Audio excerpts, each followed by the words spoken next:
Jai India students, I am your science teacher Dr. Preeti Mittal, and today we are going to discuss about a very interesting, very simple topic, that is why do the stars twinkle and why do the planets do not twinkle. It's one of the very important questions for your exams. Okay, so let's start with our interesting topic and let's find out why is it that the intensity of light coming from the stars is continuously changing and that from the planets is not changing. Okay, so what do you understand by twinkling of stars? Twinkling of stars means that the intensity of light coming from the stars is continuously changing. Sometimes a star appears to be bright and sometimes it's less bright, and that appears as twinkling. Okay, and that is why in your junior classes, in your pre-primary section, you all have said twinkle twinkle little star, means the intensity of light of the stars is always changing. Now let's understand the reason for this twinkling of stars. When a light ray is coming from a star and entering into the Earth's atmosphere, it's having refraction of light that we have seen. But is it coming in a straight line? Is it possible for the light ray coming from the star to be coming to us in a straight line path? No, that is not possible. अर्थ के around का refractive index continuously change होता रहता है. Have you ever observe through a flame? जहाँ पर भी flame burn हो रही हो, कैंप फायर हो, उसके थ्रू अगर फायर के जस्ट ऊपर वाले एरिया के थ्रू आप पीछे देखते हो तो आपको सब कुछ शेकिंग नजर आता है. मूविंग एयर की वजह से वहाँ का रिफ्रैक्टिव इंडेक्स कंटिन्यूअसली चेंज होता रहता है. और जब आप उस फ्लेम के थ्रू ऑब्जर्व करते हो पीछे की तरफ, then you observe that the things are continuously moving a bit. That is because of changing refractive index. Refractive index atmosphere का उस एरिया का कंटिन्यूसली चेंज हो रहा है क्योंकि हीट ऑफ फ्लेम की वजह से वो एयर हीटेड अप हो रही है and that causes the motion of air. Similarly हमारे अर्थ के चारों तरफ जो एटमॉस्फेयर है वो भी कंटिन्यूसली मूव होता रहता है. वो स्टैग्नेंट नहीं है, स्टेशनरी नहीं है, कंटिन्यूसली मूव हो रहा है. क्योंकि वो कंटिन्यूसली मूव हो रहा है तो अर्थ के अराउंड का जो एटमॉस्फेयर है that is also having changing refractive index continuously. Now when a light is coming from a star, the stars behave like a point source of light. This light coming from a star when it enters into the earth's atmosphere, ये अर्थ के atmosphere में enter करने के बाद अर्थ तक जब पहुंचती है तो एक स्ट्रेट लाइन में नहीं पहुंच पाती. It is continuously going to follow a zigzag pattern like this. Why it is following a zigzag pattern? क्योंकि refractive index of the atmosphere is continuously changing. Changing refractive index का reason क्या है? That the air around the atmosphere, the air in our atmosphere is continuously moving. और इसलिए refractive index भी continuously change होता रहता है. रिफ्रैक्टिव इंडेक्स कंटिन्यूसली चेंज होने की वजह से जब ये लाइट रेज बेंडिंग होकर आ रही है, इट्स कंटिन्यूसली बेंडिंग.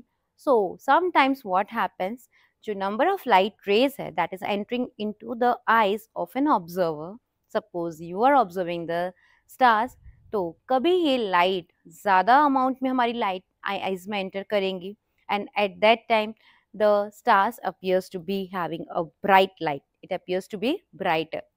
But कभी कभी ये लाइट हमें जो एंटर कर रही है आइस में that is going to decrease क्योंकि बाकी की लाइट रेज किसी और डायरेक्शन में डाइवर्ज हो गई. And so the number of light rays entering into the eyes of an observer is less. And अगर वो number of light rays entering into our eyes is less, then star की जो light है that will appear to be having less intensity. वो थोड़ी dim नजर आएगी and that only, कभी आपको स्टार्स की लाइट ज़्यादा दिखेगी, ज़्यादा ब्राइट दिखेगी एंड कभी स्टार्स के आने वाली लाइट कम दिखेगी and that only causes that twinkling effect of the stars. But second question that should come to your mind is that कि planets भी तो अर्थ के एटमॉस्फेयर के बियॉन्ड ही है. वो भी तो हमारे अर्थ से बहुत दूर है, it's also beyond the earth's atmosphere.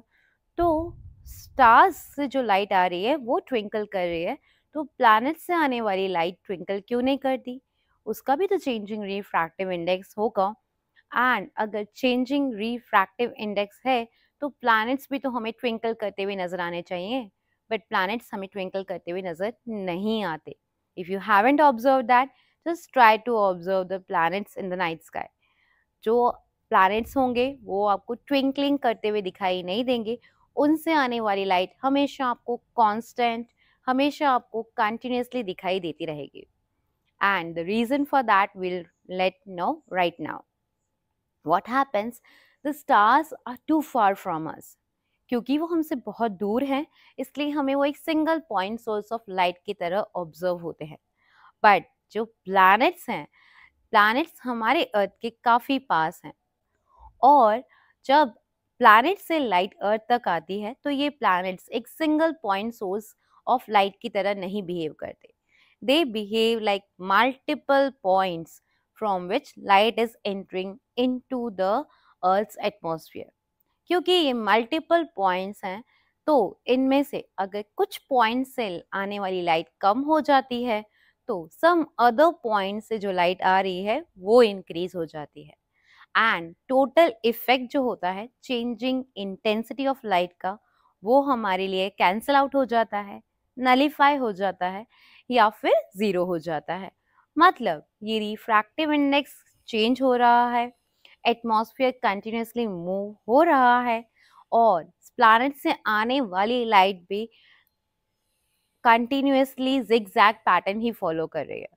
But क्योंकि अब एक पॉइंट से लाइट नहीं आ रही, मल्टीपल पॉइंट से लाइट आ रही है, इसलिए हमें ये चेंजिंग लाइट इंटेंसिटी पता नहीं चलती, और इसलिए हमें प्लैनेट्स कभी भी ट्विंकल करते हुए दिखाई नहीं देंगे। स्टार वो एक सिंगल लाइट की तरह है, क्योंकि stars are very very far away from us, so they are just behaving like a point through which light is coming.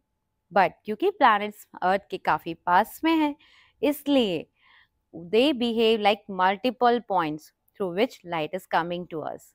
And so कुछ ना कुछ लाइट हमें प्लैनेट से हमेशा आती रहेगी, और इसलिए हमें पता ही नहीं चलेगा कि ये लाइट की इंटेंसिटी चेंज हो रही है।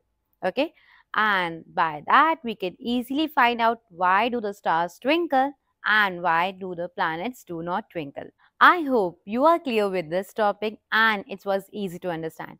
If you still have any queries, do let me know in the comment section. I would be glad to solve out your queries. That's all for today. Take care of yourself and have a very nice day.